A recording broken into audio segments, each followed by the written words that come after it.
What's up, everyone? Welcome back to the Metal Maniacs Podcast. I'm your host, Jay Ingersoll, and I'm here with the Spoon Man himself, my co-host. Not Chris Cornell, but your boy Modd. What's good, Jay? What's up, buddy? Hey, how's it going? Good. I'm excited for today's discussion because I feel like this will bring up a lot of other discussions with the people that listen to the show, which, if you listen to our show, we appreciate you more than you know, and we do want your feedback, and we want to know what you guys think. So today we are just talking about the top 5 deathcore bands. Yeah, So that's top 5 deathcore bands to us, Yeah. right? Yeah, sure. So I'll give you my reasons for why some of these bands I'm putting in this category, but I think to start this episode, we should define what deathcore is because it's a very loose category.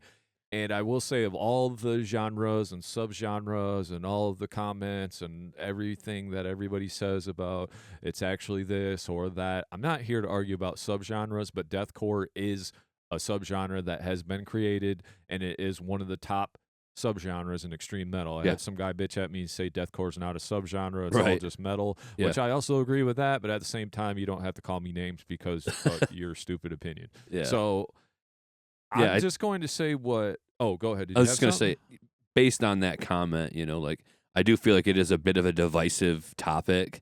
Like, once you start getting into like subgenres, everybody's got this opinion, and it reminds me of like gent or gent. Is gent a genre? It kind of feels like it, or at least it's a really prominent style that emerged over the years, to where we're saying like a lot of bands started doing this copycat sound, and that really staccato, like locked in rhythm section with the kick, where everything is patterned and it's like gated, so there's no sustain. Everything's just like palm muted and like locked in, syncopated together.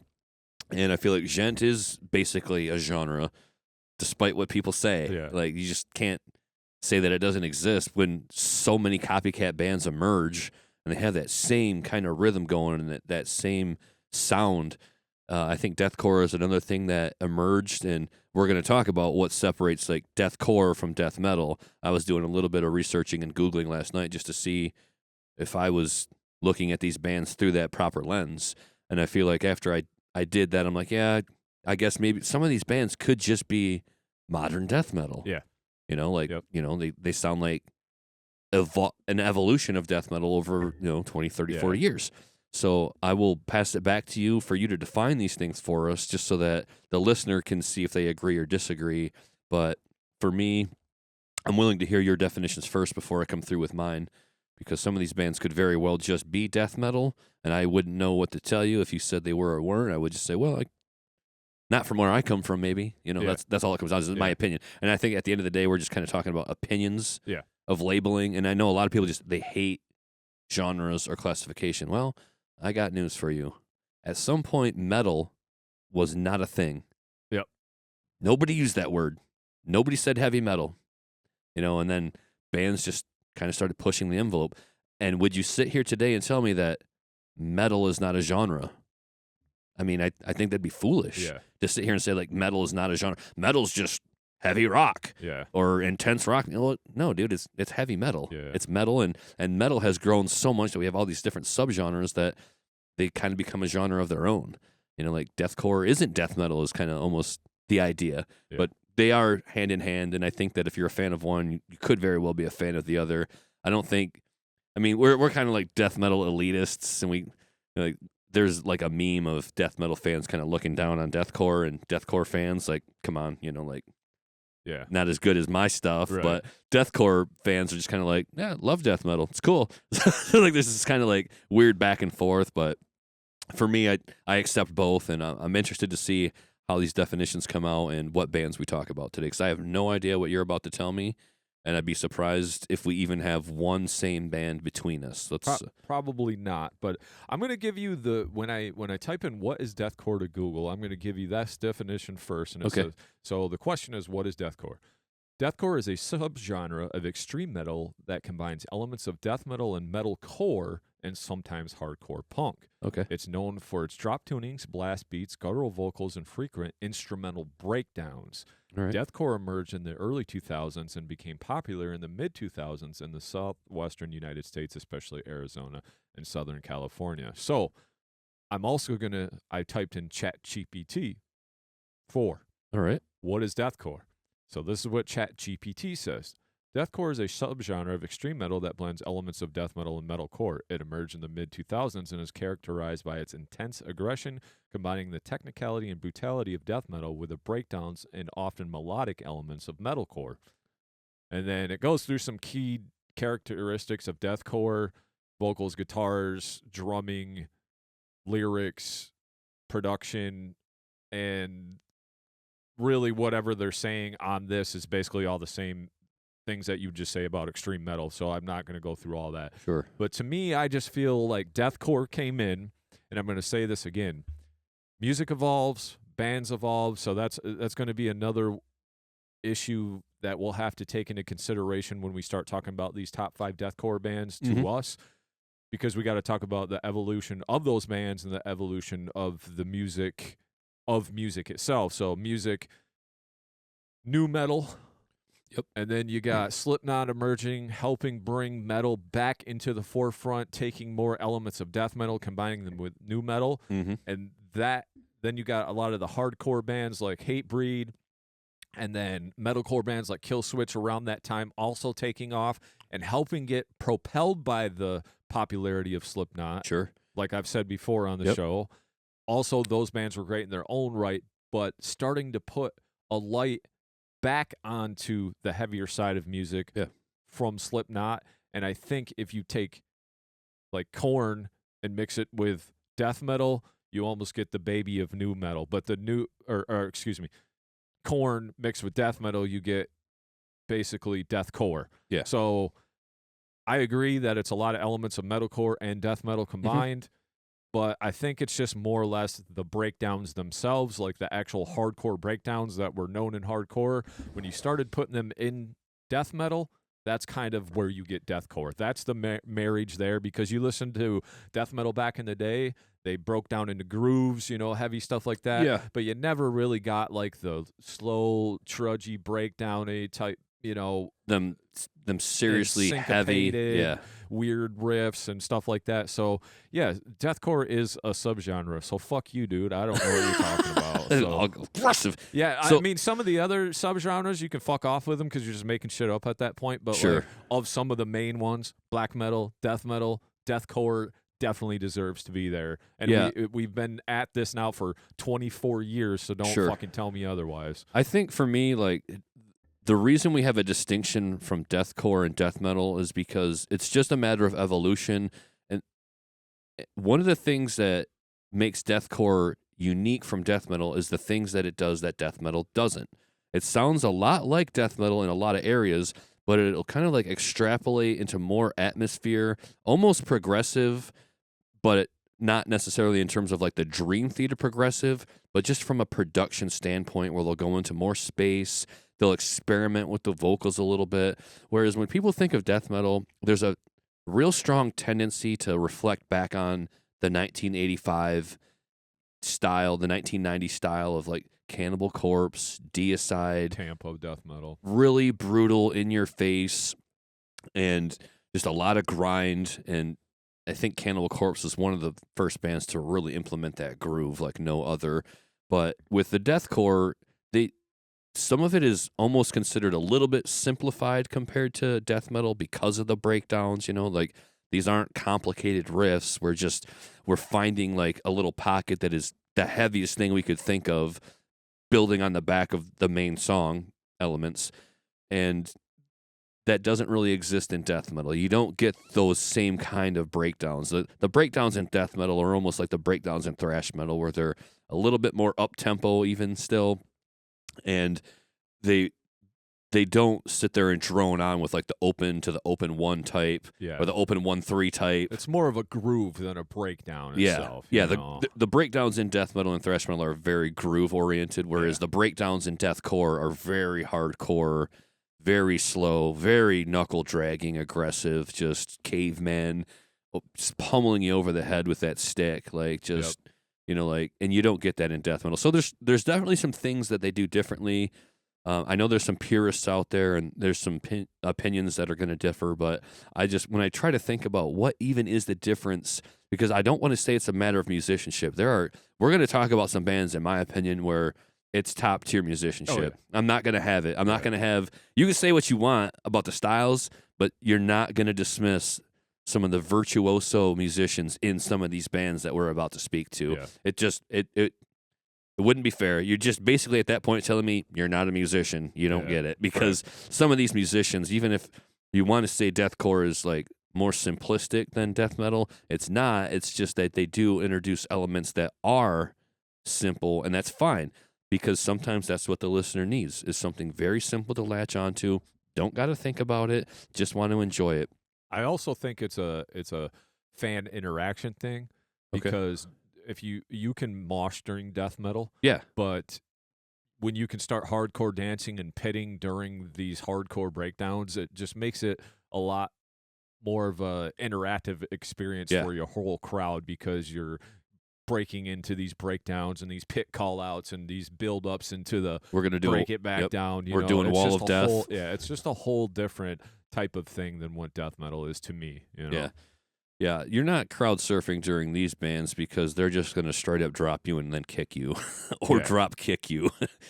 So I'm going to try to narrow it down to a top 5, but for me, these, and I'll tell you the reasons why on some of these, but I just want to call out that, some notable deathcore bands, some of the guys that started this stuff, Job for a Cowboy, they came out with the Doom album, and I think that was all the way back from like 99 or 98, something like that. And that was some of the first actual deathcore where you really had those heavy breakdowns, but you had the grinds of the death metal and just the guttural vocals.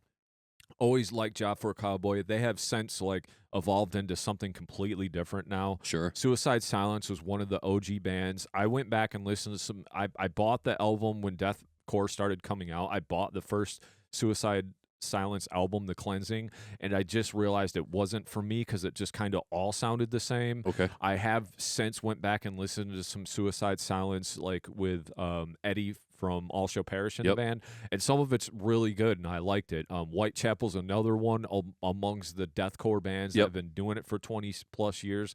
They have a very interesting trajectory throughout their catalog because they started introducing some clean singing and some more chill stuff. But I do like Whitechapel. When I went back and listened to them, I first swept them under the rug just because I was almost that death metal elitist for a long time. And if it's deathcore, I don't even want to fucking hear it. But then I'll get into these bands that I really enjoyed. But I just want to give the flowers to some of these bands. You got Carnifex. Not even one of my personal favorite bands, but kudos to them guys for doing it for so long and being a part of that movement and really putting deathcore on the map. So, I give flowers to those guys all day long. It's just the vocalist that kind of drives me crazy. I even like some of their music. It's just, and it's not even his vocals were bad. We talked about that before on a different show. It's just that constant, never shutting the fuck up. Yeah. And I'm sure he's a cool ass dude, and I'm sure their band's awesome too, like cool dudes, but just not my style. Then Thy Arter's Murder is one, Chelsea Grin, and then I'll name some more deathcore bands when we're done, and we'll kind of distinguish what we think, because on this list there are some bands that we talked about that aren't really death metal or deathcore, but those bands right there are the ones that have been doing it for so long. I will say this too, Chelsea Grin, I bought one of their albums, same kind of thing with the Suicide Silence, just didn't do anything for me. It just was boring after four songs. I was just like, oh, this is all I'm gonna get. But I did just see Chelsea Grin like 2 months ago live, and they had one guitar player, and they were fucking razor tight, man. I mean, they were so good, and I was like, kudos to these guys for being this damn good. Right. But yeah, so those are just like some OGs, and then I will name some of my personal favorite deathcore, and I'll let you know why. So if you're ready, maybe I'll just start, and then we'll kind of go back and forth. Yeah. So my very first deathcore band that I absolutely love is All Shall Perish. Okay. Now, All Shall Perish, they lean more on the metalcore and metal side of things, technical, like all kinds of crazy technical guitar work. But they do incorporate those breakdowns. And I think that's why I like these guys so much, because their earlier stuff is just death metal with the breakdown. It's almost a little less core and a little more metal and death metal, and then they just give you a lot of those cool, nasty-ass breakdowns. And some of the coolest ones I've heard, All Shall Perish, great catalog. They lost me a little bit after the like the third album. They lost me a little bit because then they got a new guitar player. Not that that guitar player wasn't amazing. It just wasn't the same as, I believe his name is Chris Story or something like that. But, yeah, All Shall Perish, they just put out like 3 or 4 bangers of an album. Eddie's vocals were awesome, and they're all just really cool. It's just such a cool band. So All Shall Perish, I don't have these in any particular order because I didn't want to do that. I just wanted to name my top 5 favorite deathcore bands and let you know why. But All Shall Perish is my first one.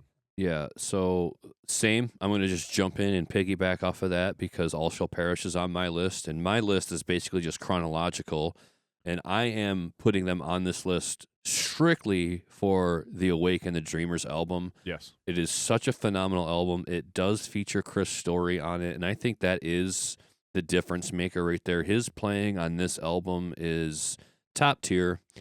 You've got so much great shredding, and it's not just shredding that's like Yngwie Malmsteen shredding in your face. It's super articulate and melodic, and it has emotion and feeling to it. Like, yeah, he's ripping up the fretboard, but he's choosing all the right notes, and he's hitting the bends where they matter. He's finding that pocket of melody where he's just like in his groove, in his scale, where he knows he's comfortable. And not only do you have like some of the heaviest, angriest riffs I've ever heard. I feel compelled to reach, but I can't. But there's some very awesome space in this album with the cleans. They just do very dynamic things on this album. And I'm speaking to this album in particular because you can be a deathcore band that's been doing it for 20 years or more, but none of your albums even scratch this album to me. Like there's some bands that you mentioned where I'm like, yeah, they're pretty cool. They got some good songs, but this is an album where I put it on and it's just, I can't have this show go off without finally getting a chance to speak to this album. I don't know if I've like put this album, if I featured this album anywhere in any of our discussions in the past. Like, I don't think so. Maybe as an honorable mention, but this felt like the perfect time to drag it out and put it on display and say, hey, like Awaken the Dreamers, just one of those albums that you got to have no matter if you like death metal or deathcore or hardcore. I think it's one of those heavy albums. It's sick. It's so sick front to back. Especially on the front half where you've got some of the best songs in their catalog, where you've got the heaviness and also like the melody. Yep. And Eddie's vocals are so angry on this. I just think that. And he gets into a little clean singing on Awaken the Dreamers. He starts to dabble in that a little bit. And then I know Awaken the Dreamers is such a phenomenal album, but I do have to speak on the Price of His Existence as well, the album before that. Some of the sweetest guitar riffs in all of deathcore on this particular album. Very technical just as well. Not quite as polished as Awaken the Dreamers. Okay. There's only a 2-year gap between the two. Right. But also a great album. And this is one of the albums that really, I had the first album, Hate, Malice, Revenge. That's more death metal with some breakdowns, where the Price of Existence, they start exploring a lot more. And that album is just as heavy. That album steamrolls you just from front to back too. And fucking All Shall Perish. Love those guys. Yeah. The Never Again track is just punishing. Like it's just one of the angriest songs I've ever heard. And then you move into down the line, you've got Awaken the Dreamers, which incorporates that heaviness and that melody. So definitely one of my top albums of all time and one of my favorite deathcore albums ever. And one of the best to do it, obviously, or not, Eddie is in Suicide Silence these days. Yeah. But All Shall Perish just came back and they played a few reunion shows, actually. Yeah, I know that's been, a conversation and a talking point for a long time. As long as Eddie's been in Suicide Silence, a lot of the All Shall Perish fans have been clamoring for like a reunion. Bring it back. Please do an album, or please go on the road with these guys when Suicide Silence takes a break. Like, drag this out for us, please. And I don't know if Chris Story's involved. Yeah, I believe it's all the members off of because Awaken the Dreamers album. Like that, to me, that's like the lineup that I would want to see, just because of the top tier musicianship that exists, especially with with respect to Chris Story's playing. Yeah, so I know Suicide Silence is like one of the innovators of this, but also Parrish was right there alongside them in the beginning too. I feel like it's just a matter of name recognition and the opportunity for Eddie to move into something that was probably, you know, maybe a better fit at the time, or just a better fit in his life, or for reasons that don't really matter. He jumped into Suicide Silence, and for other reasons too. I think All Shall Perish kind of had to like go by the wayside for other reasons besides whatever Eddie decided to do. I think that band had to take a break, but to have them come back would be remarkable. I would love to catch those guys out live. Yeah, me too. I never got to see them on the first. And I do feel like it would be like a smaller market where I could see them in a really like a smaller club or venue, and it would be like you stand right there and watch it blister your face or something. I could see them. Oh man, that would be amazing. Sure. I would love to see All Shall Perish live. All right, cool. So I will move on to my second, probably one of my favorite bands. That's why I said these are in no order. But this band is one of my favorite bands of all time. Okay. But my second deathcore band is Despised Icon. Okay. Now, you know, this is where things get very tricky because, man, fucking Despised Icon is so fast, so fucking heavy, so grindy, so death metal at times. Fucking pig vocals. I mean, we're giving it all to you. But then they just go into some of the heaviest breakdowns that you ever heard, some of the tightest drum work with the guitar right hand. And I was lucky enough to finally see these guys just last November, almost a year ago now, but such a badass band. But I would say these guys are deathcore, but it's just like a lot of their elements, they're a pretty technical band, and a lot of their elements lean hardcore into almost death metal or technical death metal at points. So fucking fast. But then they just break it down to them heavy breakdowns. But these guys are considered one of the OG deathcore bands, and this is how I like my deathcore. Sure. Give me the breakdowns. I'm good with it. Yeah. But everything else needs to be fucking in your face. Yeah. Pummeling fast. I mean, and it needs to be good. Yeah. So good riffs. When we talk about deathcore, I do feel like there is a tendency from like death metal purists to look down on it because, first of all, the genre got watered down. It got oversaturated, and you had a lot of bands that when you listen to them, they're kind of like unremarkable. Yes. Like I'm listening, but nothing's catchy. It's like heavy, but just for the sake of being heavy, and it's not unique, or it doesn't really do anything for me. So when you're talking about a good deathcore band, you want the simplicity to be there for the sake of the breakdowns, but also for the sake of the catchiness. But also, like for us anyway, there needs to be like a level of musicianship. And I think that when you talk about Despised Icon and the guys in All Shall Perish, it exists there. Mm-hmm. It's not just droning on, crunching out breakdown after breakdown, and just like a monotonous drone of riffs that don't really move around. They kind of stay in a box, and you're like, well, what's going on here? Yeah. Like, I need more. And that's where the musicianship comes into play.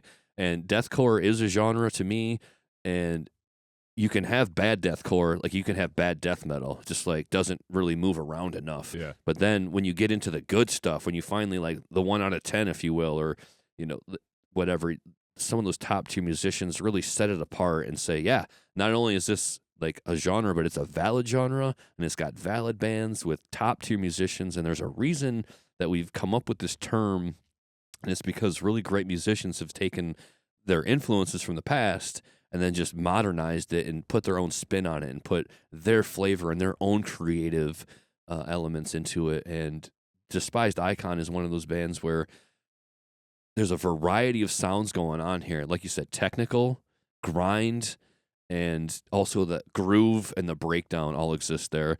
I am not a huge in the know guy when it comes to Despised Icon, but I know we've rolled around in the vehicle and you've put some on for me, and I'm like, yeah, it's the kind of stuff that rips my face right off. I'm like, to the point where, oh my God, it's too heavy. Yeah. Like it's like, but that's always been like the case between you and I is like, I respect it. Like you are just able to like really sink your teeth into some stuff that I would just consider, don't revoke my metal card, but just too heavy for me. Like, oh my, and I think I like some of the heaviest music ever, but then you'll show me something like Cattle Decapitation was something that I got from you, and I was like, ugh, it's too much at first, but then upon the third or fourth listen, driving to Grand Haven, I'd be like, wait a minute, I'm hearing it. It's fucking awesome. Yeah. Like it's so good. I need to have it. It's just sometimes for me, I gotta break through some of that white noise or that grind or that blast before it like really has its hooks in me. And then once it does, I'm like, I'm with it. But Despised Icon, I know from listening in the car over the years, like I can get with it. I'm with you. If they were coming through on a bill, I'd be, Jay, take me, let's go. Yeah. Like I'm for that life. Like I'm about to get my head ripped off. Let's do this. But I'm in agreement with you that they're the OGs and some of the best to do it. Yeah, they started all the way back in 2002 with their first album, Consumed by Your Poison. So they've been around doing it for a long time. Then they kind of took a break there from 2009 to 2016. But if you look at the Healing Process from in 2005, The Ills of Modern Man in 2007, that's probably one of my favorite deathcore albums.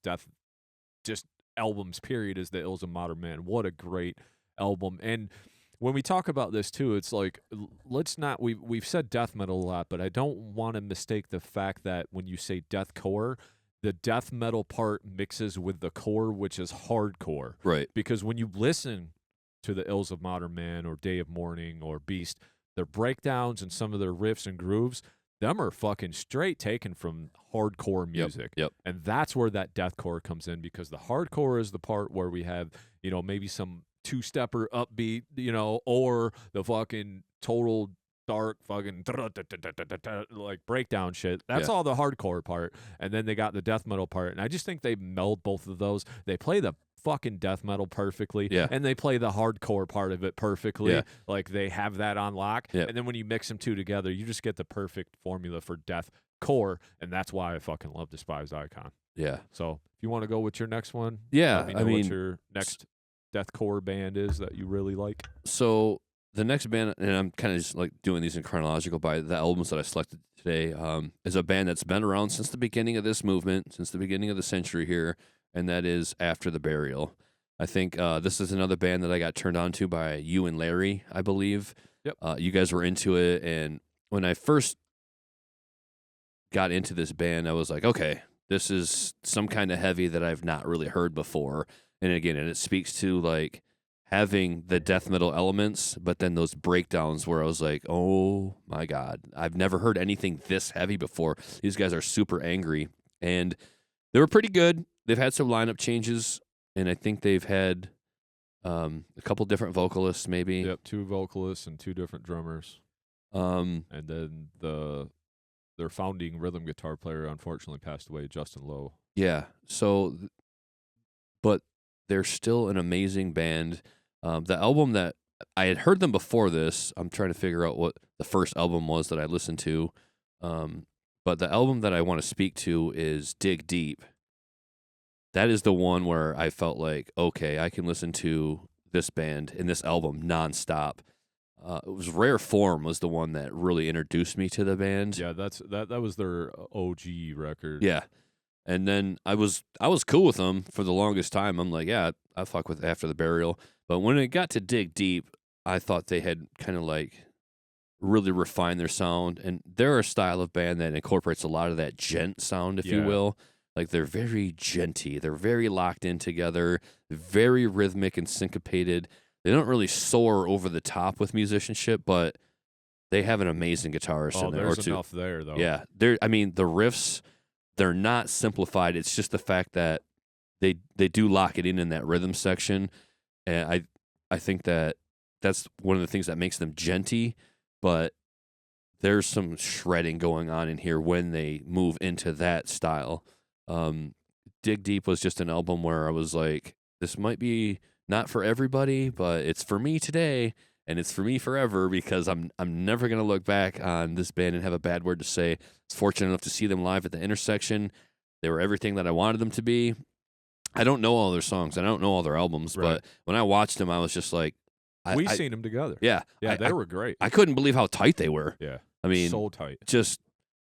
Yeah. So that is a band that I think they've been doing it for a long time. They're kind of one of the innovators of deathcore, if you will. And to me, out of all of the deathcore bands that exist, it's one that I genuinely like. And I don't know that What is the last album that they put out? Was it in fact still Dig Deep? Is that where we're at? Evergreen, I believe, in Okay. 2018 it looked Okay, like. yep, I see it now. Yeah. It's looking right at me. So yeah, they're due. They're definitely due Yeah. for another one. And then, I mean, they did tour. That was like right after COVID got over. So Yeah. they're still active. Yep. I remember after the burial. So this is where shit gets tricky because you had this deathcore movement, and then all of a sudden these gent bands started springing up. And for me, this is one of them. And this is also when I first heard kind of like this gent type music, I was blown away. I was like, holy shit, this is cool because you got I would say like Born of Osiris is deathcore / gent. Yeah. These guys the same way. Val of Maya. Yep.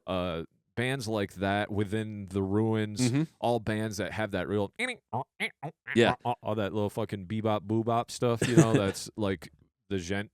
Yeah. But also it is still like almost a subgenre of deathcore itself because they have the heavy breakdowns and all that kind of stuff too. But I remember Crank and Rare Form, I loved it, and then they came out with I believe it was In Dreams. it was their second one. Oh. Because it says In Dreams is their third one. Well, they had a prior to So Rare the- Form with Forging a Future Self. Yeah. So, their third one, In Dreams, I did buy that one, and I was just like, this kind of sounds a lot similar to what I've heard already. Yeah. Because sometimes that gent stuff can just, after so much of it, it's just like I heard so many different variations of 3, 2, 1, Yeah. 1. Chugging. Chugging with a non-melodic sound or a noise. Yeah, you're making the pi number with your chugs or whatever, you know. But still great band. But I do remember when you were pitching a fit about how great Dig Deep was, and I was like, I'm gonna go back and give these guys a listen. Yeah. And I listened to Dig Deep, and I was like, oh, this is really fucking good. Yeah. I just remember being blown away with how sweet it was, and it almost got they kept their sound, but they didn't just do all that stuff. They added a lot more atmosphere. A lot more atmosphere, a lot more elements, a lot more almost lead playing, and really expanded on their sound. And I do agree with you. After the Burial is kick ass. They were sweet as fuck live when we seen them, and these guys could go down as one of the better deathcore bands out there for sure. Yeah, and I want to be sure about the year of the passing of Justin Lowe. Yeah, it looks like 2015. So Dig Deep comes out after his passing in 2016. I'm not sure how much of a hand he had in the writing, a lot or all of it, but I felt like it was a great way to like move forward from his untimely passing and like have a really great album to even memorialize him with Dig Deep. I really felt like it was emotive and powerful. I love the atmosphere on it. I love the crushing heavy riffs. Collapse, like that song any day. Like if you're if you're a weightlifter or a runner or just you need that extra kick and you didn't get your coffee as black as you like it, put on Collapse and have yourself a day. Like just roll out to that like first thing in the morning and you're kicking ass. That is such a brutal song in itself. I think it's just chock full of bangers on the Dig Deep album. They're an OG deathcore band from the start, and I think that they're one of the best to still continue doing it. And I look forward to a time when I might have the opportunity to see them perform live again. They're definitely due for a new album and a swing through our state and our local venues because it's been a minute, I feel like, since we saw them at that show. Yeah. Which isn't to say they haven't come through. I just Right. haven't taken note of it. So what have you got next for us on your top deathcore bands of all time, Jason? Okay, so this band might be a little surprise to some people because these guys are actually from Michigan. We played with them, and the band is And Hell Followed With. Okay. Now, the reason why I love And Hell Followed With is because they are a deathcore band. Yeah. They are from Detroit, so I got love for these guys. Mhm. We got to play with them, so that was cool, and it changed my complete perception of how sick a band could be from around here just because they were so badass when we played with them. But this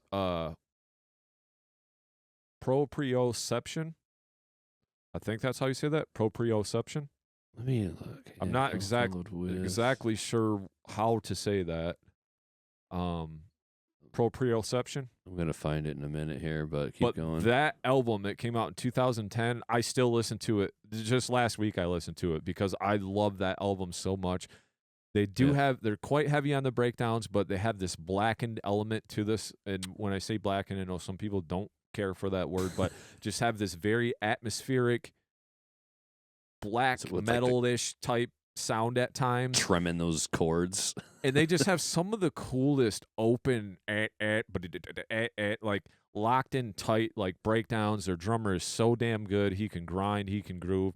And I just got to give my flowers to And Hell Followed With, all based off that album, and then Domain, which is really good as well. Really, really like that album. Yeah, Proprioception. Okay. Yeah, that sounds about right. And I've listened to a few of their things afterwards because I kind of had they kind of broke up. As you can see, there's a lot of spaces in between, and then they came out with a bunch of singles, and then it seems like they're active now because they did put something out in 2024, and I did listen to some of this, and it was really good. But just off those 2 albums alone, they are one of my favorite deathcore bands just because at this point, it's not about technicality. It's not about like how fancy you can get. For me, it's more about how great the songs are. Yeah. And if you listen to that Proprioception, songs are fucking great on there, man. Catchy, fast, heavy, everything that you can think of. So yeah, I remember seeing these guys live when we performed with them in Detroit and just thinking the heaviest thing going on today, and the people are here for it. I'm not too well versed in their catalog, but I do remember that show. Definitely. I wish definitely a band that I should probably check out as highly as you speak of them. At least that album. I mean, yeah. At least that album's worth jamming. You're gonna fucking break your neck. You're gonna be like, yeah. It just gives you all of that, you know. Proprioception refers to the sense that provides information about the spatial position and movement of different body parts in relation to each other and the environment. So that's what that album is about. Okay. That's just the definition of the word. I had to look it up. I'd never heard that word before. I thought it was a medication.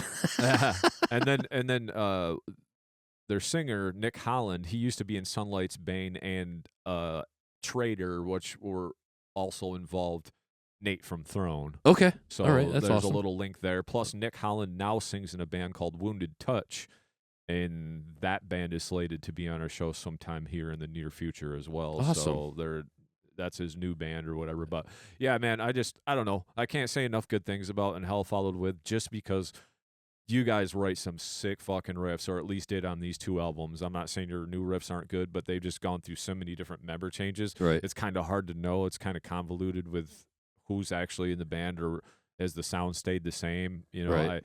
I turn those on in passing when I'm lifting the newer albums. Sure. And it was just kind of one of those things. Sometimes you're not paying attention on the background. So I'd have to take some real intentional listening on the newer stuff. But just for that, And Hell Followed With, you guys, I have to mention as one of my top favorite deathcore bands. Yeah. For me, one of my favorite deathcore bands, and they've been doing it for a while, is Fit for an Autopsy. Now, I probably got turned on to this band via Liquid XM on the satellite, and that was with the album The Great Collapse. And it could have been also me walking through FYE, and they used to have, like, you could sample it. You could listen to like 10, 20 seconds of a track at a time, and that might have been another selling point for me. I put the headphones on at the listening station and hit the barcode and, you know, kind of like cruise through the album. And either way, once I found this band and this album, I remember it was And Heads Will Hang, or Heads Will Hang, and I heard that song on Liquid XM, and it was just one of the most pummeling riffs and heaviest songs I'd ever heard, and I decided to run right out and get it. Probably did the FYE thing, found the CD sitting on the shelf, sampled it, decided, yep, everything sounds, you know, right here. It's an interesting band. This album is just banger to banger for me, like front to back, every single track on it. Another one of those top, you know, all-time albums for me, deathcore, death metal, whatever you want to call it. The thing I like about them is that they can be so heavy and dark and like atmospheric and melodic. Like, there are guitar solos, they're not on every track, but they've got a shredder in the ranks. I think it's Tim Howley. They've also got Will Putney on guitar, and it does appear that he's like a studio-only cat. Yeah, he writes. He doesn't go on tour with them, which Yeah. is funny because he didn't want to tour with them, but he tours with Better Lovers. So, hey, whatever you got to do, buddy. Yeah, I think they pretty much have it locked down because he would basically be like guitar number 3 if they went out on the road. Yeah. Well, he's also like producer. Yeah. So like he's doing a lot of that. Yeah, he's busy doing that. He's probably got a heavy hand in everything that is the band. Right. I think he might even turn up in some of the videos. I'm not 100%, but yeah, you got Pat Sheridan on guitars and Tim Howley on the other guitar. Awesome musicians, awesome musicianship. I love how dark the sound can get, especially when they space it out. I listen to this band and they're so dark and melodic and atmospheric at times. It almost makes me have a visceral reaction to it. Like I almost start feeling like I'm having a fucking cold. Come on. I almost feel like my stomach is kind of hollowed out. Like this is one of the darkest bands to exist in my collection. They've come out with some albums since the Great Collapse. I want to just have a look at what's come out since then. Okay, we've got The Sea of Tragic Beasts and Oh, What the Future Holds. Oh, What the Future Holds was one that I don't own, but I heard some tracks off of it, and I loved everything that I heard off of it. And it's one that I feel like I got to kind of go back in time and catch up on and own and listen to it front to back because everything that I've heard off it was great. The thing I want to state just for transparency is like I cannot buy every single album that I want or like. Like yeah, I just exactly. and I also don't like necessarily sit down and make hour-long blocks to listen to the albums that I'm not gonna buy. Yeah, I tend to tough. allocate that time into like the albums that I have bought. But that said, Oh, What the Future Holds sounded great to me, and it looks like they've got one coming out. It's slated for October 25th, 2024, and that is titled The Nothing That Is. I have heard the single from that called, I think it was called Hostage, Hostage. And I love that when I see it pop on the radio now, and I'm like, yep, everybody shush. Turn that up. I want to listen to the song again because I'm getting stoked on it, and I want to have that same feeling for every other song on the new album. But just based on the Great Collapse alone, like this is probably a breakthrough album for them. They've got several leading up to it: The Process of Human Extermination, Hellbound, and Absolute Hope, Absolute Hell. So those are albums that I'm honestly fairly unfamiliar with. I'll just be honest with you. Nonetheless, they've been around and they're going to be around. I think that breaking out with the Great Collapse really kind of cemented them in the deathcore genre like permanently. And in the pantheon of all things deathcore, they're going down as one of the all-time greats for me. I'm really looking forward to The Nothing That Is. I probably have to go back and revisit Sea of Tragic Beasts and Oh, What the Future Holds, because I know I had heard songs off of each of these albums, and I just didn't go run right out and buy them. I'm kind of one of those guys where I'm like, if I'm settled on an album that's really good, I might not buy in immediately to every single release going forward. One part anxiety and fear that it's not going to live up to prior work, and another just like I'm pretty much settled and good on what it is. I don't buy into bands for life. Like I don't. Yeah. No matter how good you tough, are, man. like I don't. Yeah. I'm not going to sit here and say like, oh, Anthrax is coming out with a new album. I can't wait to get it. I mean, I am looking forward to it, but I don't sit there and tell you like everything by this band is the best I've ever heard. Like they're better than all other bands. Like no matter what you say, you can't say anything. If you sit here and tell me like they got several albums that don't do it for you, I agree. Right. Like I'm a longtime fan of a band, but I don't buy in 100% no matter what, no matter who you are. The best band I've ever heard can still drop a doozy of an album, and I'm gonna like be honest about it. Like that album just ain't really it for me. Still love the band. Fit for an Autopsy is one of those bands where I haven't heard everything by them, but I'm still gonna call them one of the best deathcore bands to do it, simply because they've got the breakdowns. That dark atmosphere makes me sick. It's just they've got the shredding lead guitarist and the heaviness all day. The vocal diversity too, where there's the low growls, but then they've got like a really cool, unique, clean vocal. Like this guy he's not an opera singer. That's fine, but they break it up, and I think they do what they do very well. I'm a huge fan of them. A band I have not seen live. I hope to someday. I can't wait to see what that fan base looks like when I'm out there, just how sick they are, because I feel like just looking at the members, I'm like, oh my God, these guys, they look mean. They look nihilistic. Yeah. I'm for this band. So Jay, you're fairly familiar with them, yes? No? Yeah, I mean, I'll be honest. They are one of those bands that I kind of swept under the rug because sometimes when I hear deathcore, it just goes into one laundry basket and it goes into the dirty pile, and sometimes I don't get those clothes back out of the basket for a while.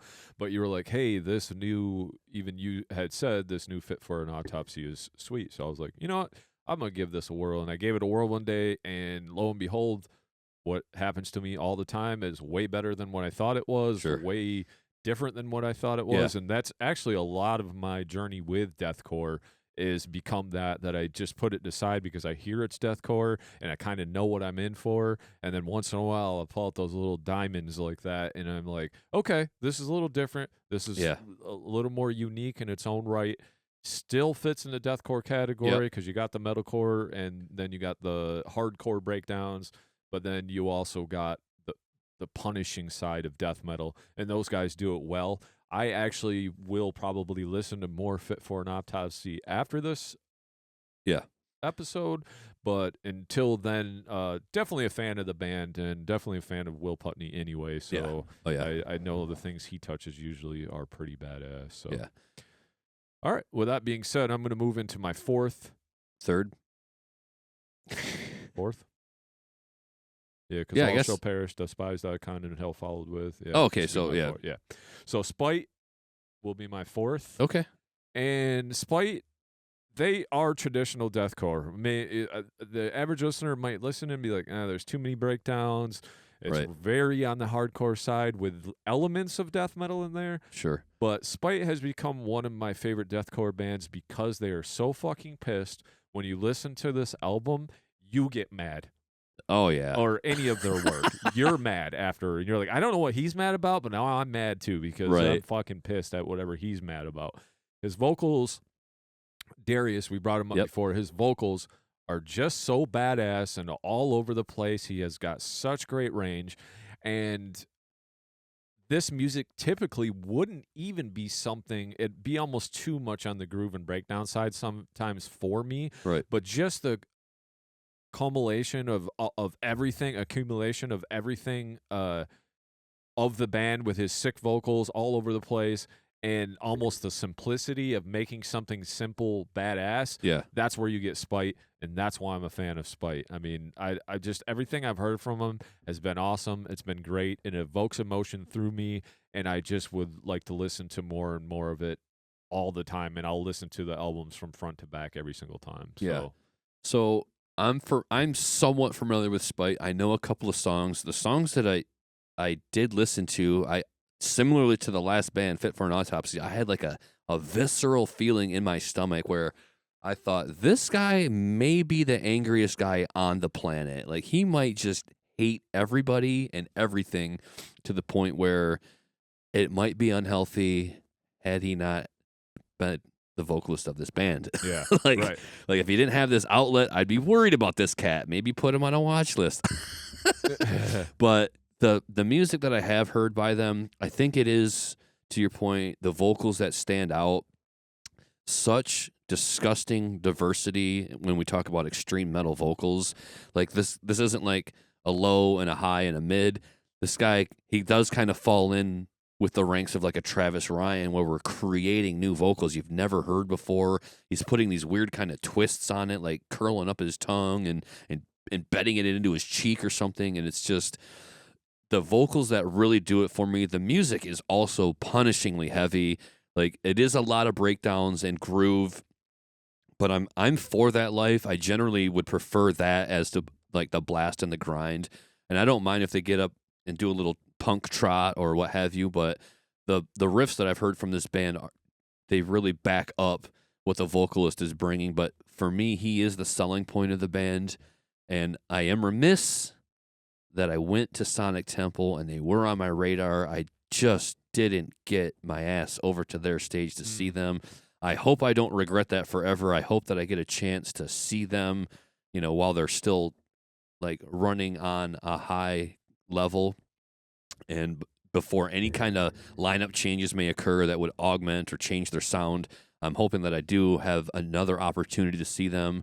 It was just at a time of the day where I could not be bothered, no matter who was playing, to move from where I was. Like I found the sunscreen, I laid down in the grass, and I just like had to take a minute. It was like 5 hours of sun beating down on me, and there were just 100 steps off to the left, but I couldn't be bothered. And that's no disrespect to Spite. That was just me personally. I couldn't move. But yeah, great band. I'll give it to you there. Like they are a deathcore band for sure. They're not death metal. No. They're not hardcore. No. So they do fall in line where they're right down the middle of both of those genres. They lean more toward hardcore for me, but with a vocalist like that almost belongs in a death metal band or would be well suited in a death metal band like Cattle Decapitation. He could do that. But yeah, Spite is a band. I'll give it to you there. They're a great deathcore representative. And they're one of the newer bands, as you could tell. Those other three bands that I mentioned, they've been around forever. Yep. So these guys kind of came on the scene more in the late, I think. In the late 2010s. Yeah, 2010s era. Yep. So, like, they are a newer band. So for some of this newer deathcore, and we'll talk a little bit about that after we get through our list, because there's some other things I want to mention and talk about about the topic of deathcore. But why don't you go ahead and give me what you got for 4? So moving on from Spite, this is almost like a 90-degree turn, or even I don't want to say a 180, but it's funny how like the deathcore genre itself can be very diverse. And the next band for me to mention is a band that I've only recently discovered, and I am also not familiar with all of their releases, but just based on the back of their most recent release, I got to say this is one of the greatest deathcore bands that exists today, and that is Currents. Okay. You've heard me speak to the guitarist Chris Wiseman. He's got to be like one of the best guitarists today, and he might be humble, and he might say there's 100 or 1,000 better guitarists than him, and maybe he's not to John Petrucci's level. I think that's one of his idols, or one of his biggest inspirations. But I sit there and I watch the reels, where he's just backstage warming up, and I'm thinking, God, this guy's clean. He doesn't miss a note. But more to the point of the band, and it almost leans on that metalcore side where you're talking like Killswitch Engage, Shadows Fall, but they're way heavier than those bands in my opinion. When you're talking like drop E tuning, like that is lower than whale shit. Like that is like the lowest I can think of to even register. But I got a chance. They were one of the selling points for me when the Sonic Temple tickets were announced. I saw their band name was on the bill, and I was like, Columbus, Ohio ain't that far away. Not for me, not for this band. I'm going as far as I can possibly go in one day's drive to see this band. We got a hotel for the night before, so I didn't have to get up at 5 a.m. to race to see Currents at 4 p.m. or something. But to me, they are one of the best bands doing it. And I could go back and dive into their back catalog, and they definitely played some of that material live, and I was with it. I was like, man, this sounds good too. I need to know what this is. But I mean, I'm talking about when they played the title track to The Death We Seek. I mean, I was having an emotion to that. I just thought it's so heavy, but it's also very beautiful. And it speaks to that metal core element where they get into those choruses and they're singing to you and you relate to those lyrics. And Chris's guitar playing is tasteful. Like he's not just up there shredding. He's hitting all the right notes in the pocket. And yeah, he shreds through it a bit, but then he finds just that melody that he just rides on it. And yeah, I mean, maybe it was the sun beating down on me. Maybe I was tired, but I was like in my feelings listening to some of these songs. I was like, God, this band is so good for me. And I think that there's a very promising future there. The guy can hit them low growls, but he can also sing. And I think he's a really good vocalist, especially for the genre. Like a lot of these bands don't move into that chorus and sing, but I think it's one of the things that they do well, where you could be as heavy as you want on introductions and verse rhythms and bridges, but you just got to be able to like plow through a chorus with either a very easy chord progression or a very simple like melody hammering on behind that chord progression. But when they get to their choruses, man, like they're in their element and they're in their stride. I just want them to stay as heavy as they are. Like, I mean, they are earth-shattering heavy for me. Like, just that it's either that low brown note that they hit or some of the grooves that they find chugging along. But I just only recently discovered them. There are many bands that have been in the genre for as long or longer than this band, and they could be on that list. But for me, just on the back of this album alone, I got to say they are one of the best deathcore bands out there right now. I'm super excited on whatever they do going forward. I hope it's as good as the death we seek. But that remains to be seen. But just seeing them live and being able to be like hip to a band you just discovered and seeing them hot on that album that you just discovered them on, usually kind of rare. Like you don't always get. You usually got to almost wait till I just discovered this band late. And I got to wait till the next album cycle, the next tour cycle, the next album, and who knows if they're going to play those songs. I hope that the next time they come around, they play more material from this album because I'm unfamiliar with the older stuff. I can go back and revisit it, but I'm going to be stoked on this album, whatever they do going forward. So absolutely love Currents, even if they are on the metalcore side of things. Yeah. I just, to me, like, we talked about this, and I was like, well, do they fit? And I think you said that, yeah, they definitely fit in this conversation, just based on the heaviness, where it's like it's crushing of the hardcore death metal, crossover, but they definitely stand out among other deathcore bands to me because of the choruses and the singing. And that's where it gets tricky. I would rather, like, if you're in the comments screaming at us because you think they're metalcore or progressive metal and not deathcore, Sure. like, I don't want to, like, can we agree that we both like Currents and not argue about what subgenre they fit in? Right. So, like, I would say all day. I mean, music better than anybody I know. So, of course, if you think they are deathcore, after I listened to this album and some of their back catalog, they could very well be deathcore. Yeah. They just have more of that clean singing where it sometimes, or a lot of times in deathcore, you don't get a lot of that. Yeah. But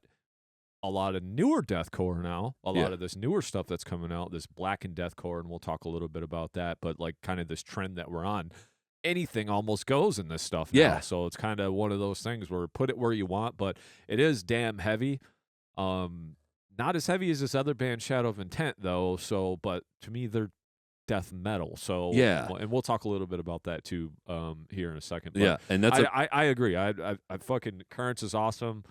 I knew about them because of Shadow of Intent, and I didn't really listen to them. And then when you really started giving them their flowers, that was when I listened to a lot of stuff when I was working out, and I spent several days going through their catalog and appreciate them, like them a lot. Yeah. Way better than your average just whatever breakdown or metalcore band. I mean, and I even kind of like sat there and debated, like, do I talk about Shadow of Intent instead? And the only reason I didn't put them into this category is because for me personally, if we're talking about genres and where I would prefer to think of a band, I feel like Shadow of Intent is just like a modern death metal band. That's what I think too. So like, and they have like grooves and a little bit of breakdown stuff, but they never, when Shadow of Intent plays, I never am like, oh, that's hardcore riff. Yeah. Or that's a hardcore breakdown. And that's what I'm basing my definition of deathcore off. So if you're not doing those hardcore elements or giving me a two-step, that's not deathcore to me. Yeah, and I feel like there's more of that existing in Currents, whereas Shadow of Intent is just like that orchestral death metal where they're piping in with the technicality symphonic. too. Yeah, There's all a lot day. of technicality to it too. So that puts it more kind of in the death metal category for me. The riffs and the vocalist of Shadow of Intent make me feel like I'm listening to death metal more than deathcore. Yeah. And again, we're almost like splitting hairs when we talk about the genre definition here. But just for me personally, in my world, I consider Shadow of Intent more of a death metal band than a deathcore band, and that's why they're not in here. Otherwise, they'd just be right in here. They might even be number one for me. Oh, yeah. Me too, actually. So, all right, I'm going to speak on this last band, and it might be, if people hear this, for me, this last band, it's the Acacia Strain. Okay. And the reason why I'm putting them in this list, they may not be one of my favorite bands ever. Sure. I've listened to some of their stuff, and it even drones on CD for me. It just kind of sounds the same, like, from that low song tuning 2 to song 8. You know what I mean? Yeah. Like it kind of all sounds the same. But I felt like these guys, they do bring more of the hardcore elements than the death metal elements.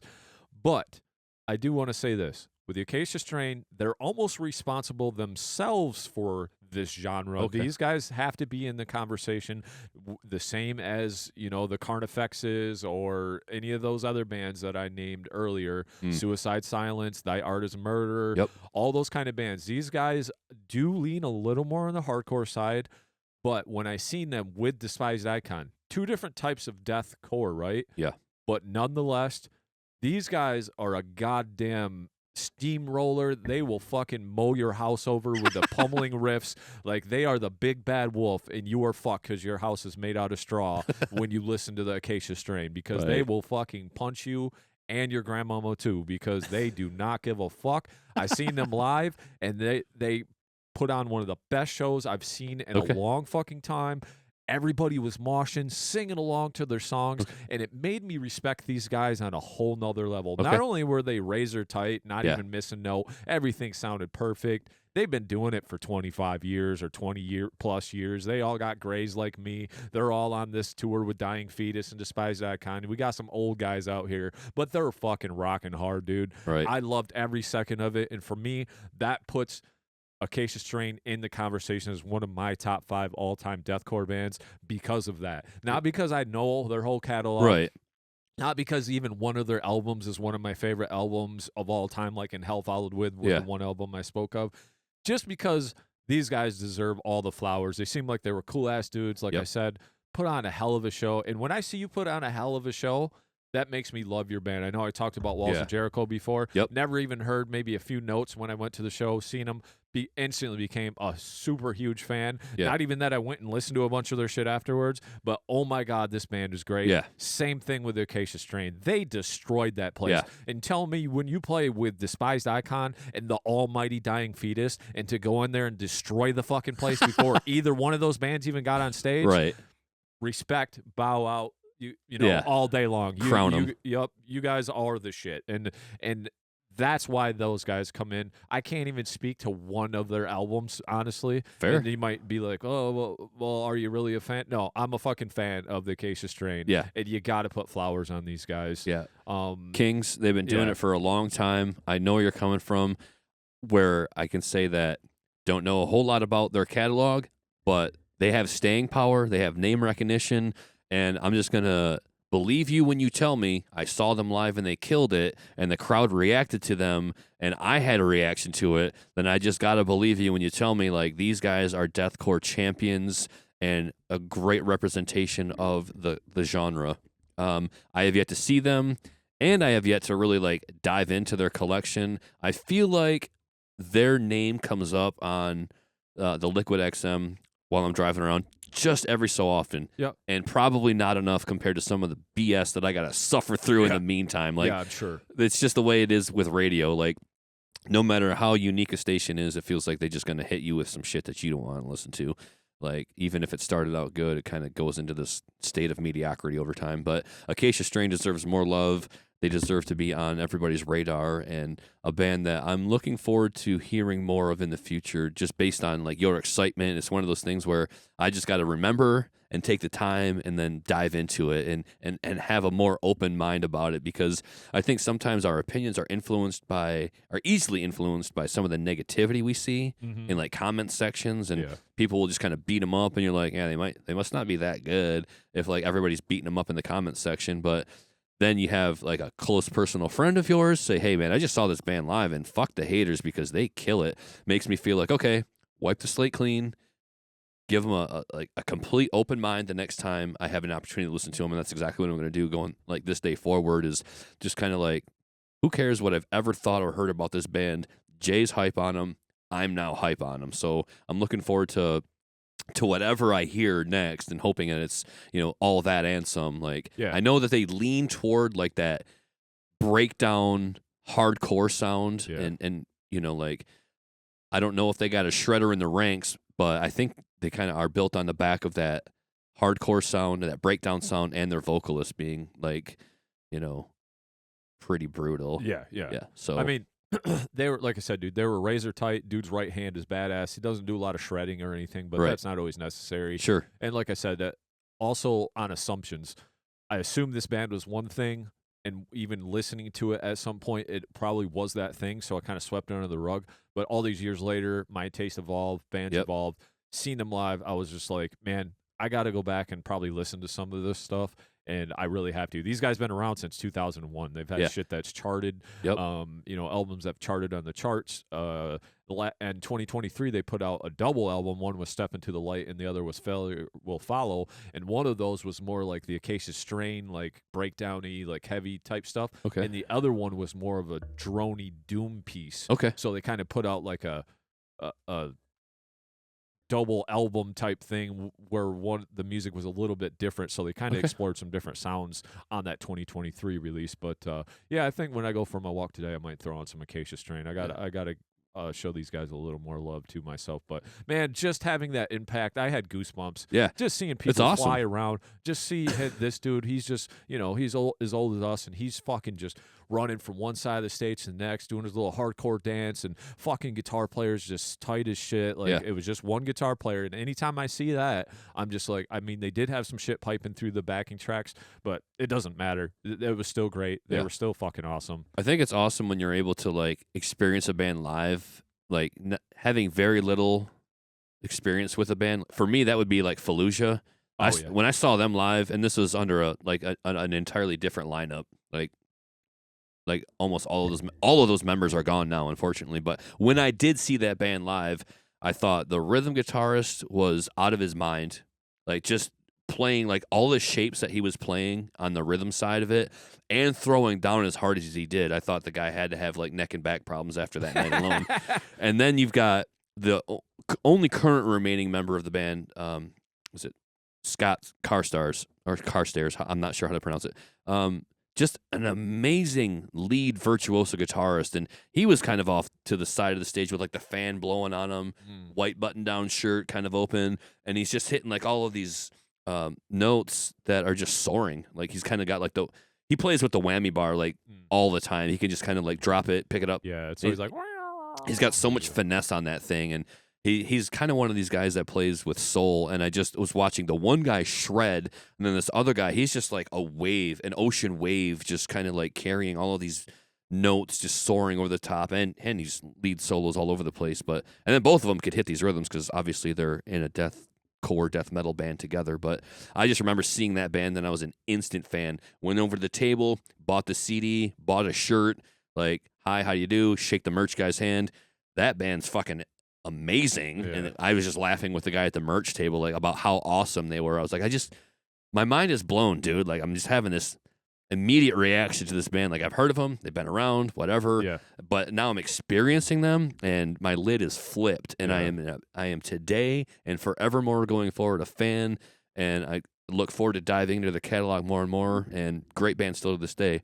But pivoting from the live experience to the last band that I want to talk about today. Again, some OGs kind of there in the beginning of it all, and we kind of started out the show with their name, and I'm going to bring it back around to them now to close out the show, and that is Job for a Cowboy. Okay. I remember when I got my hands on Genesis. Now, it wasn't their first release. They had Doom prior to that, and then they had I think Doom was the first thing that they had dropped in a demo before that. But I will say this, just before I'll let you finish. But Doom, that was fucking deathcore. Okay. That was like, when that came out, I was blown away by that. But that is the definition of deathcore. Sure. Where it was just like, and at that time, people were like, what the fuck is this? Yeah. I think, where is this coming from? That band was immediately hot coming out of the gates with that. I kind of jump into things with Genesis, and at the time I remember listening to it thinking this is kind of hard for me to understand because a lot of it does feel like heavy for the sake of heavy, but I know that if I recently went back and listened to a few of the songs off of that album, and I was like, oh yeah, I remember why I bought this, and I remember why I walked all over Kalamazoo listening to it. It's because it is damn good, it is heavy, it's over the top heavy, and they've been around for a long time. It seems like they kind of went on a long hiatus there. I can see looking at their album discography that you get to Sun Eater in 2014, and then they drop off for 10 years. Yep. And then they come back with Moon Healer, which, I've got on display here. I don't know that we would call this even a deathcore album necessarily, or if it just still retains deathcore elements. But listening to it, and I know we've talked about it, it's definitely an album for musicians. Yeah. Like, because it's very intricate, progressive death metal. I think it still has some of those deathcore roots to it, but just by virtue of the fact that they kind of were there in the beginning, and they were one of the premier deathcore bands and one of the best to do it, especially with respect to Genesis. And then you get all the way out here. They come back from a hiatus, 10 years gone.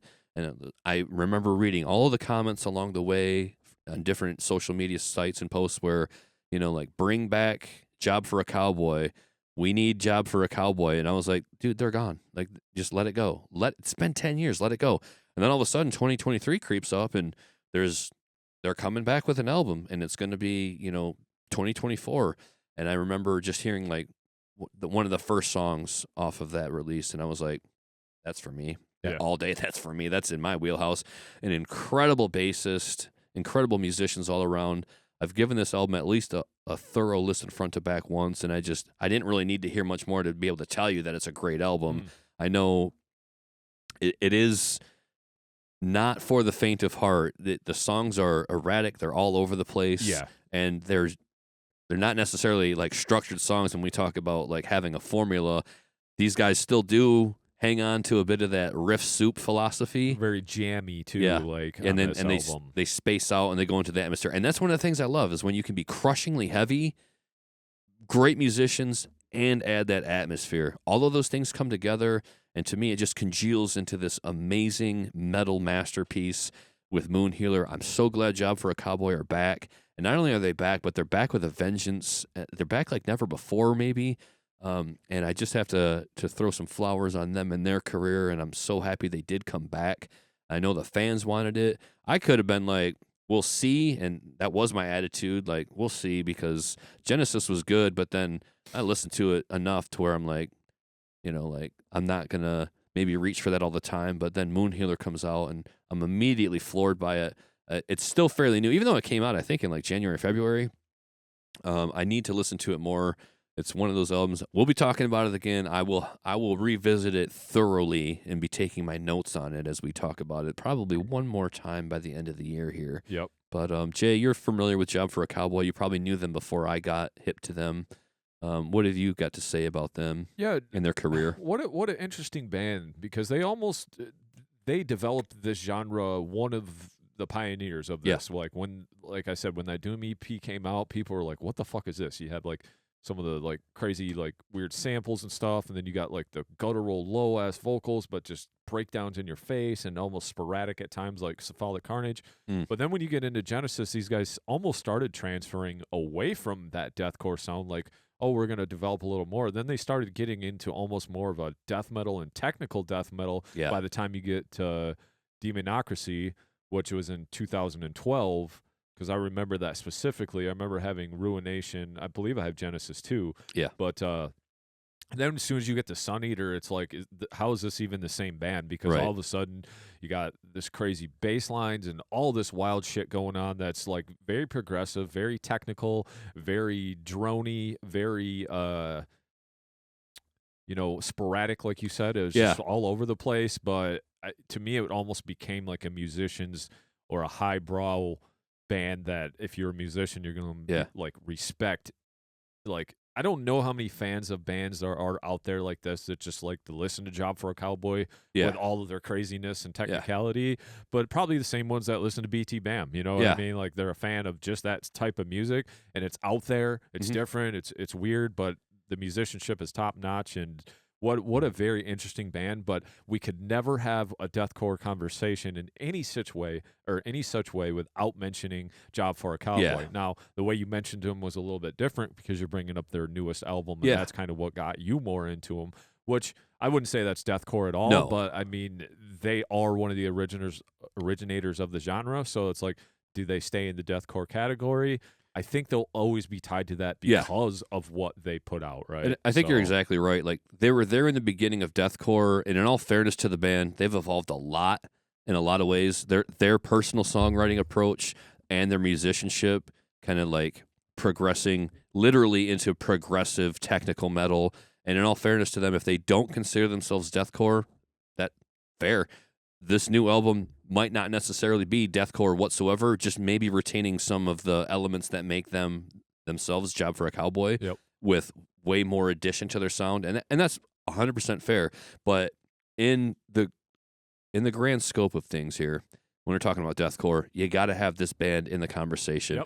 Now, sure do. We could rattle off, and I probably will here, several other deathcore names that maybe not my top 5, and that's just my personal ignorance. Like, I just haven't having the opportunity to dive into some catalogs or get to know these bands as well. So some other bands, I'm just, if you'll allow, please. I got a few too, and then I'm gonna read a list of top deathcore artists from Last FM. Okay. And then if there's any little thing that we want to speak on that band, we can just blurb it real fast. So, but go ahead and give me some honorable mentions that you have, bro. Some band names that others will probably hit us with in the comments section or say, I can't believe this wasn't one of your top 5. How dare you? That's fair. I can't know every band, but I can know some of a lot of bands. And some of these bands that I like over time are Veil of Maya, an incredible band that every time I hear one of their songs, I'm like, oh, God, these guys are really good. Like they're one of those bands that they're crushingly heavy, but then they also have brought along those clean vocals along the way, I believe. And I really do appreciate them. I'm just not well-versed in their catalog. And Genty elements. Yeah, very Genty. And speaking of Genty, another band I really like, Within the Ruins. Yeah, very cool. I think they've come back. Yeah. Or they're about to come back, and I need to get hip to what they're doing now.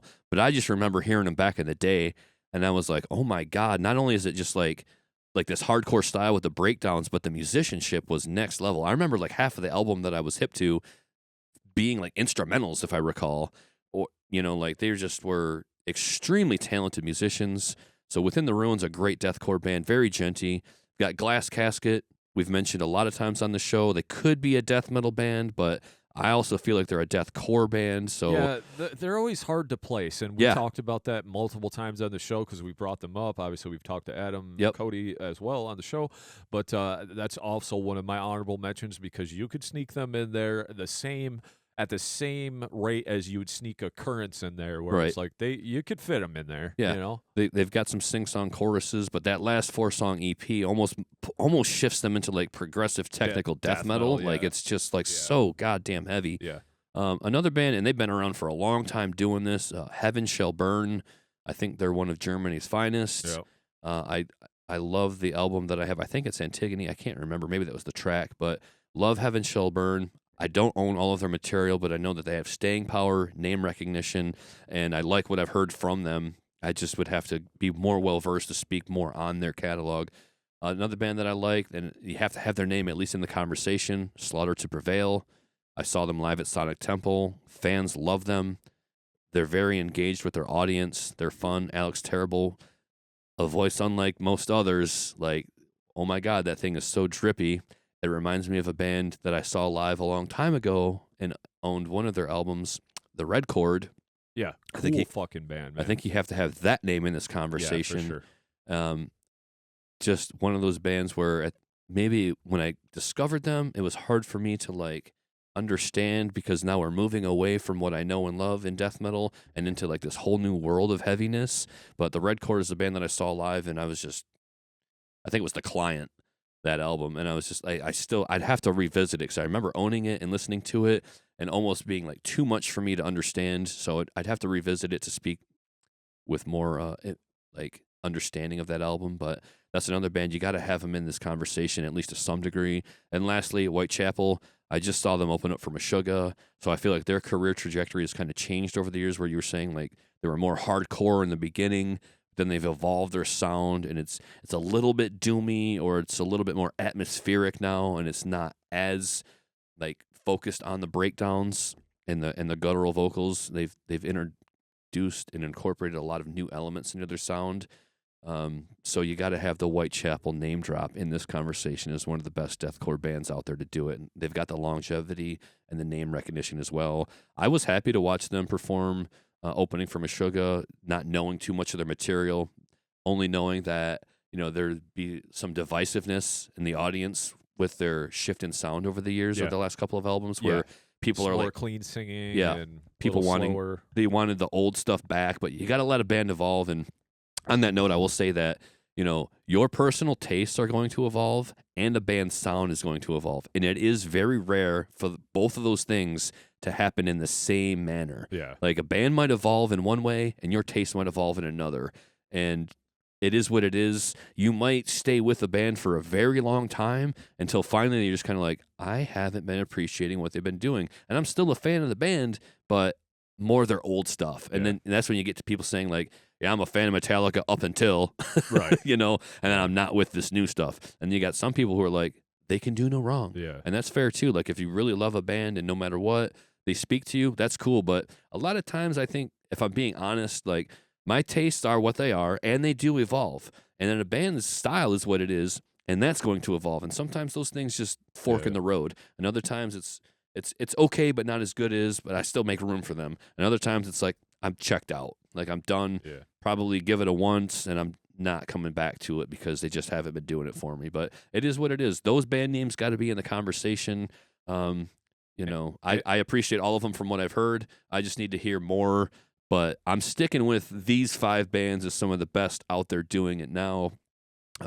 Even if, again, when we talked about it at the beginning, there's some wiggle room in the conversation in terms of what genre they actually fall under. Yeah. So, and that's always going to be the case with any. I don't want to, like I said, I'm not going to argue about subgenres. I think it's ridiculous. Can we agree with the things that we like? Yeah, right. That's what I'd rather spend my time doing instead of arguing with some guy about if it's gore grind or just grind or something. I don't. What are we doing here? Like we're being divisive just to be negative, like arguing for the sake of arguing. Yeah, I don't like to argue. I don't want to argue. Okay, you're right. Whatever. Takes too much of my energy. I mean, but yeah, like Spite compared to Currents, totally different bands. Yeah. But I think they also still kind of fall into this deathcore genre, and I love that the genre itself can be so diverse in and of itself.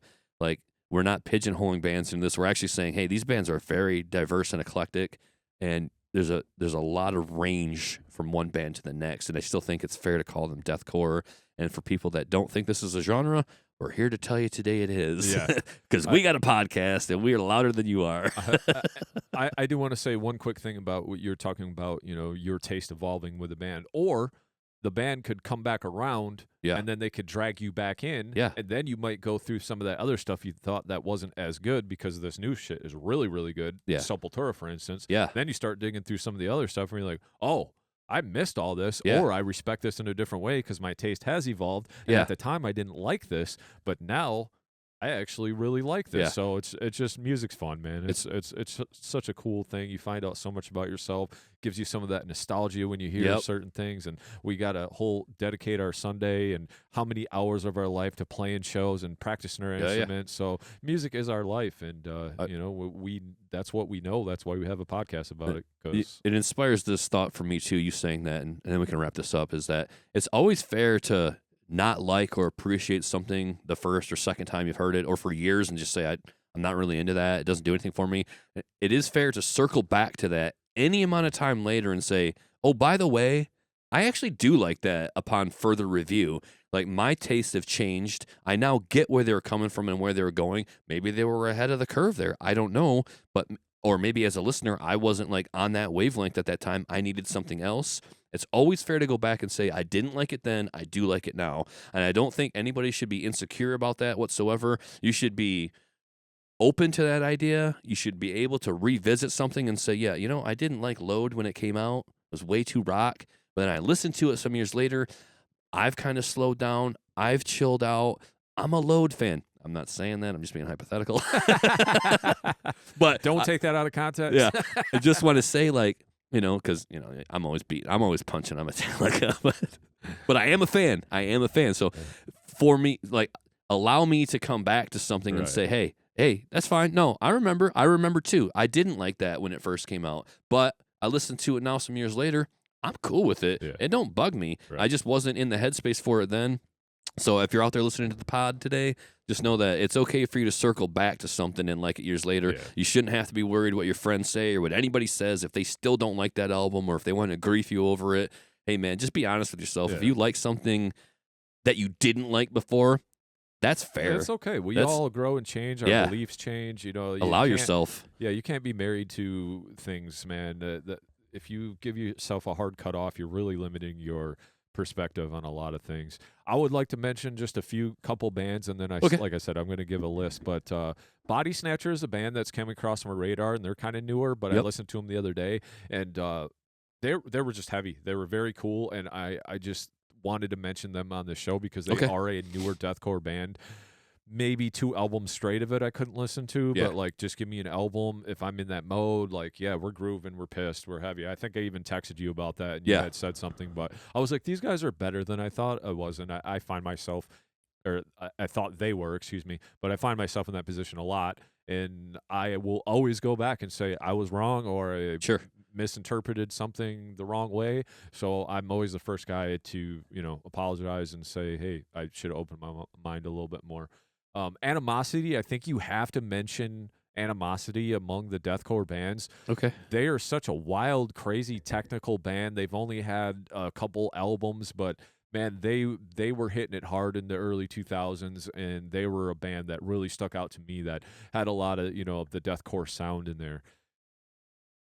I want to say one thing. Now we're getting into slam territory a lot now. Like, Yeah. it's almost like deathcore reigned for 20 years, and now we're melding deathcore with black metal. Now we're melding deathcore with, like, now we're getting into the slam genre, which is like, you could say slam is whatever you want to say it is. We could probably have a whole episode about that down the road. Sure. But slam has a lot of deathcore elements, but it almost brings in some of the old school death metal elements as well.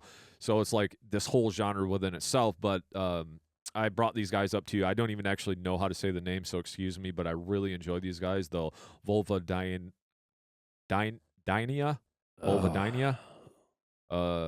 Yeah, I mean Vulvodynia. Yeah. Yeah. I like I said, I don't know how to say it, but they could almost be more in the slam territory. But I've heard their new album, and to me, it really spoke to me. It totally fits in the deathcore realm as well. But I mean, we're just pulling hairs of the subgenre. But go check those guys out. And then, like, I've seen somewhere where they talk about Infant Annihilator, where they are deathcore, and I mean, fuck, man, they're like technical death metal with breakdowns. I don't really know what you'd call those guys, but I just have to throw some flowers at them. I don't ever give those guys enough credit because, man, they're so absurd and so crazy, but at the same time, so damn good. So I just wanted to throw those few names out there. And then before we wrap this up, I'm just going to go through what Last FM, some of these bands that they call death metal, and we can just kind of bounce back and forth. Deathcore or death metal? Or deathcore, excuse me. I'm sorry. You're right. So Bring Me the Horizon. Maybe used to be old school, but deathcore. not. They are more. They are not deathcore these days. So, no. And then of course, Suicide Silence, Whitechapel, Lorna Shore. Now, what deathcore? I mean, that's what they're classified now under, but they have like this technicality to them. They have orchestration to them. They kind of fit in that Shadow of Intent realm, but they have more breakdowns than Shadow of Intent. Sure.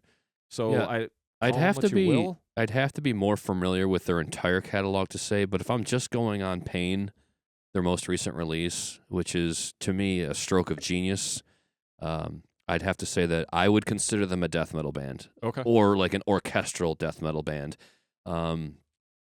It's fair to call them deathcore, especially if they have like more history in that genre with the breakdowns but just the riffs, like they veer into this black metal, and they've got like the virtuoso solo, super melodic. I'm not going to argue with you if you call them deathcore. I'm not going to disagree with you outright. Yeah.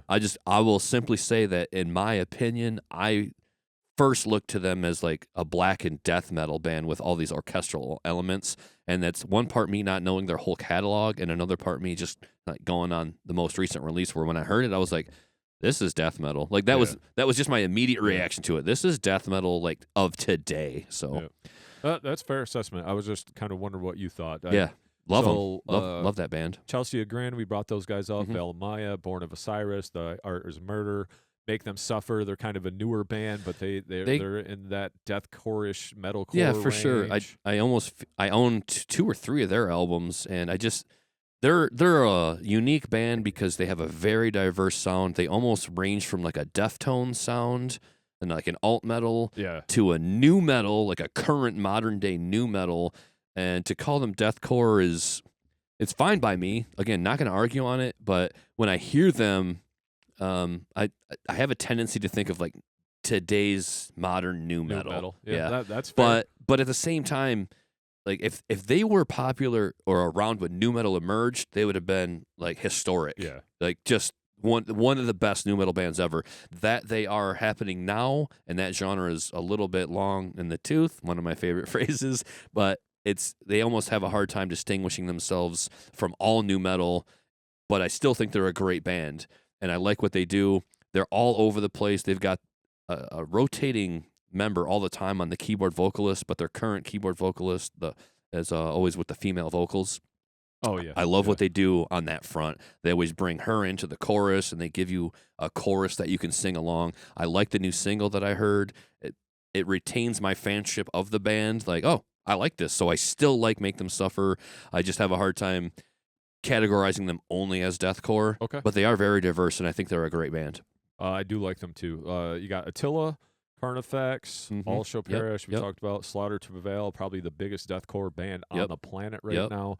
The Contortionist, which is genty, progressive to me. Yeah. Job for a Cowboy, talked about them. Fit for an Autopsy. Shadow of Intent's in this list. We already talked about that. Despised Icon. Bleed From Within. They're more of a metalcore band. Yeah. As Blood Runs Black, oh my God, they put out one of my fucking favorite deathcore albums ever. Yes. I love As Blood Runs Black, at least that early 2000s shit when I was really jamming them. Really good. So this Last FM, it has 477 pages of deathcore bands. Okay. So we're not going to go through all. I'm just going to go through like the top 5 and we'll go from there because I think most of them are covered. And then they start getting into stuff that's like they might have had one album or whatever. But you got Brand of Sacrifice. Those guys are kind of the newer deathcore. And I think some of the newer deathcore turns me off. And I'm sorry to say this again on this episode, but I feel like some of the newer deathcore, they want to be technical, so it becomes riff soup, and then the singer doesn't know where to sing because we're doing a lot of riff soup, and then the singer sings over everything because he wants to be involved too. He wants to play with the ball too, so throw it to me. You know what I mean? Yeah. Like, so that's where I just think we're going with that. That's why a lot of newer deathcore like doesn't really tickle my fancy, or I really have to like intentionally listen to it and pull something great out of it because a lot of it just does start to sound the same. You got the Browning, which they're kind of cool. They bring in some synthesizer stuff.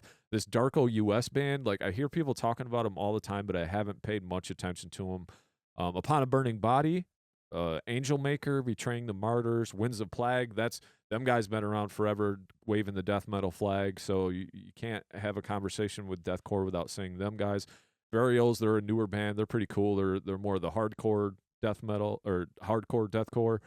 Humanity's Last Breath. Just seeing those guys, I don't even know if I call them deathcore, but heavy nonetheless. Oceano, deathcore.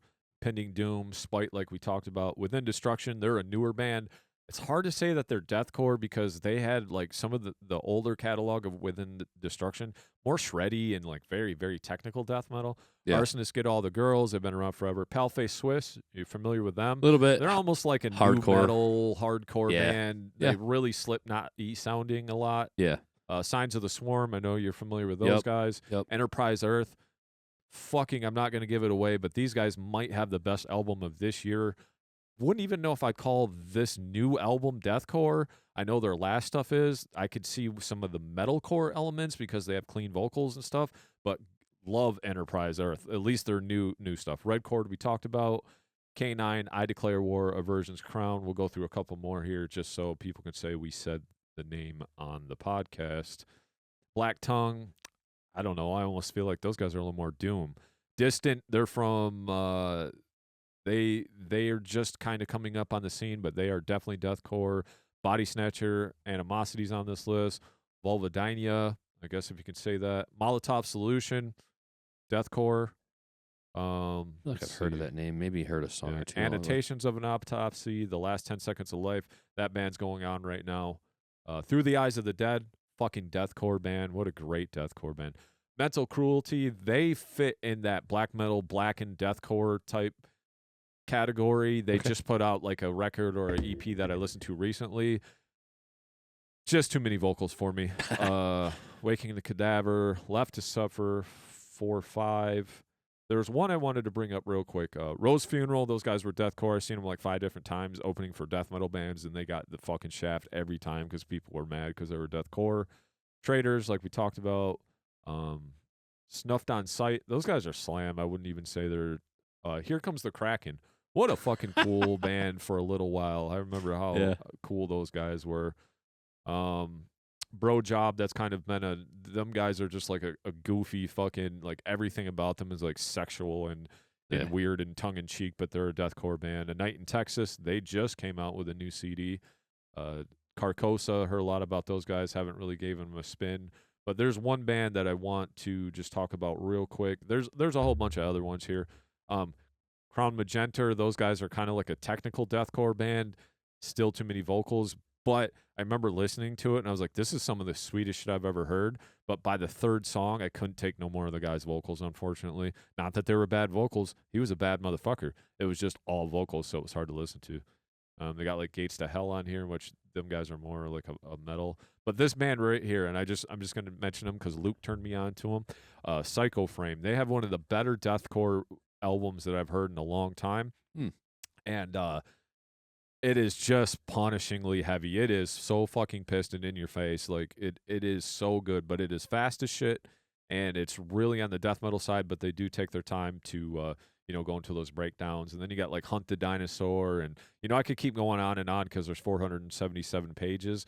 That also makes me wonder, like, are some of these bands just related to deathcore? That's why we're putting them in there. And then you start getting into some of these other bands that maybe only had one, because it looks like they had so many they cover every band in here, and a lot of these guys I ain't even really heard of. So that's just a small list, a small sample of the deathcore, but that's my top 5 favorite. That's Nick's top 5 favorite. And we'll wrap it up there unless you got anything else to say about deathcore and your favorite deathcore bands. Buddy. No, I think it's a valid genre, and I think it was cool to get an opportunity to talk about some of these bands where maybe we haven't had an opportunity to fit them in yet on our show. So it was a fun episode for me. All of these albums for me are some of the heaviest albums I've ever heard or had the opportunity to own and listen to.